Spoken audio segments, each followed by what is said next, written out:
All right, so another little extension, a little bit more wrap up on this lab. Again, some of this we may or may not do in class, so we'll have to see how it goes, okay? All right, acceleration, all right, it does not mean getting faster, okay? So get that out of your head right now. It means changing velocity over time, okay? Changing velocity could mean speeding up, okay? But it could also mean slowing down. All right, so an acceleration is a speeding up or a slowing down.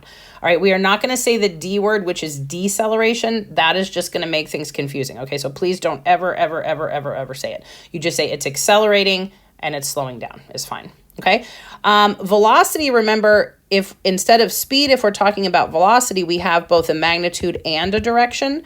Okay, so accelerating could also mean changing direction. Okay, most commonly in a circle, which we'll get to a little bit later. Okay, but anytime something's changing direction, even if its speed stays constant, it's still accelerating because that vector, that direction vector of the velocity is changing. Okay, so acceleration just means changing velocity over time. Okay, all right, make sure that you understand this is just kind of like, you know, like the quick wrap up of this. You need to understand that this equation, okay, comes from this graph.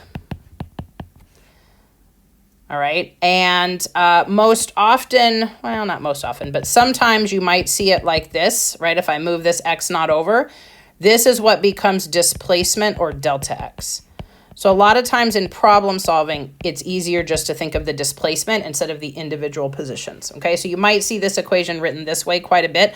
I think on the AP formula sheet, it's written like this, but I mean, you'll know this equation back and forward soon, okay? So make sure you've got that one. Your velocity one comes from this graph, okay? And that's just VF equals AT plus V naught, okay? Or you could write that delta V equals A naught. Okay, but more commonly, I feel like we use it in that sense. Okay, all right. So remember that these velocities, V naught and VF, are instantaneous. Okay, so you cannot use this anymore, right? If something's accelerating, this is a no-no. Okay, this you can use, but just make sure you understand what you're getting, right? Here's your instantaneous velocities.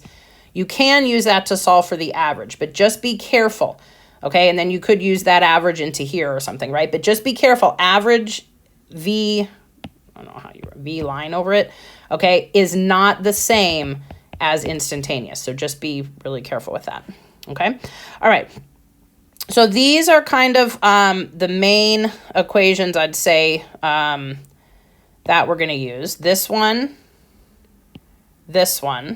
okay? And if you really feel like doing it and you really like to crank out the math, when you push these two together to eliminate the t, right? So if you solve out for t, I would probably solve out for t in this one and mash it back into this one, we get this one, okay? Which is also a nice...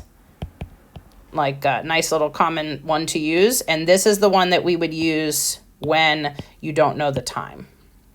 Okay, so that's kind of another handy one. So these are kind of, sometimes people call them the big three. These are going to be the three main kinematics equations that you're going to use, okay? Along with, you can for sure use these guys, okay? But just be careful when you use those, okay? See, this one is the same as this one, but just this middle term is missing, right? Because the V naught would be the same.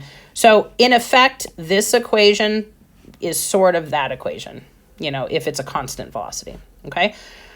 All right, so just know those equations. All right, and then the other thing, how to find acceleration. So this is going to be for the next page. So you can find acceleration from a position graph like this, okay? Because remember, acceleration is change in velocity over time, right? That's just that equation switched around, right? So if I know two velocities, and it's really better to write it delta t also, right? Delta t, right? Because we're always talking about an interval, okay? So if I want to get that from a position graph, if I find the slope of this line, that's going to be my V naught. the slope of this line is going to be my VF. Okay, and then divided by the time, right, at those tangent lines, T0 and T final. Okay, so if I calculate all that stuff, I would be able to find the velocity graph from this. Okay, and we've been using centimeters in the lab, but most commonly we're going to use meters. Okay, but just be careful, unlike I was in the first 3 videos.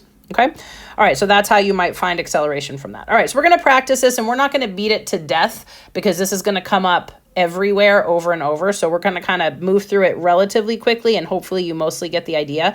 But please really understand how this stuff is developed, okay? Instead of just trying to memorize the equation, because it's very, very good for your memory to understand where these come from, right? I didn't just make these up out of my head. You got them from the data, okay?